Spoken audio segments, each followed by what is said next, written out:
Hi, I'm Andy Young. I'm the art designer and the creator of the Working Dead card game, an undead office card game. And what I'm going to do here is walk you through some of the cards that are in the deck. The deck comes with 104 cards. Each one has a suit, and different cards play in different ways. So I'm just going to give you a quick run through of what some of these cards do. The first card you're going to need when you draw on your turn is the Monday Morning card. This is a card that ensures that you check into your cubicle, and you're going to play it on the cubicle space, which is the space farthest left in front of you.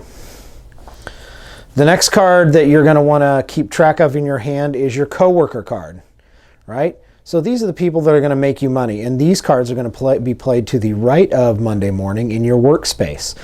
Coworker cards range from $5,000 to $100,000, and you can see down here on the bottom they have different departments that they work for. So if you are in charge of the IT department, you're going to want to find coworkers that also have an IT department specialty, and that'll earn you some extra points towards the end of the game.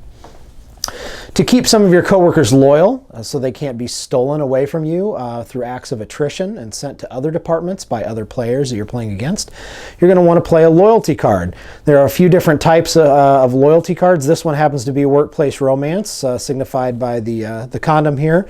You can also offer your employees some whiskey or give them an awkward back rub, and that will ensure that they stay in your department through the end of the game. This is the heart of the game, the Working Dead.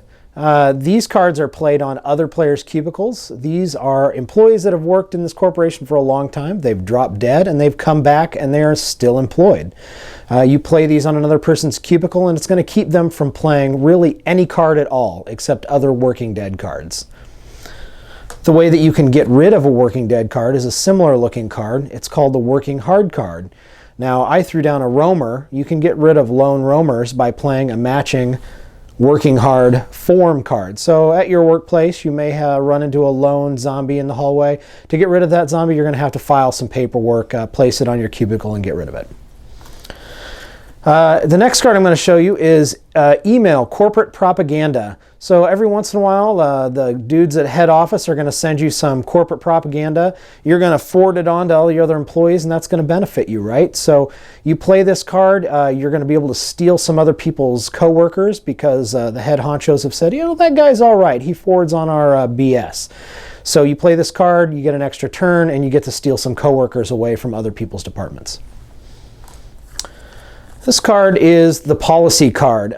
It is really a headache. Sometimes instead of corporate propaganda, you're going to be handed down a policy. This one in particular is pretty heavy. It's called administrative leave.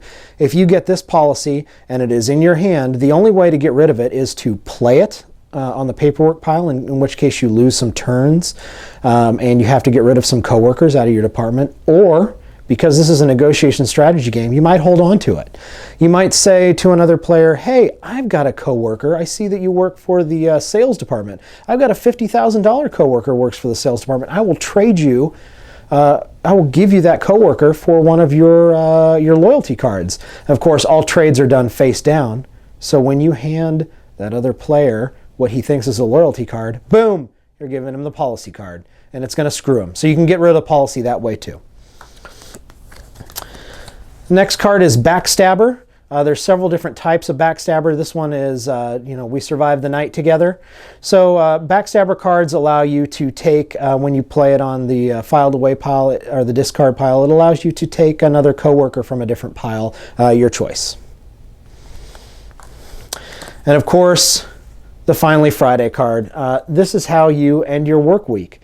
So as soon as one of your departments, one of the players in a department reaches $250,000 worth of value, even if they lose that value later on, as long as someone has reached $250,000 worth of value, you hopefully can play the Finally Friday card and end the work week. When this card is played, everyone totals up their total coworker value. Some cards that stay in your hands will detract from that value. Some cards that you keep in your hand will add to that value. But when this card is played, everyone totals everything up and we see what we earn for the week. You can play multiple work weeks. You can play a single work week. And the best way we've found to play the game is with 4 to 5 players. So those are the basics of the cards. Thank you very much.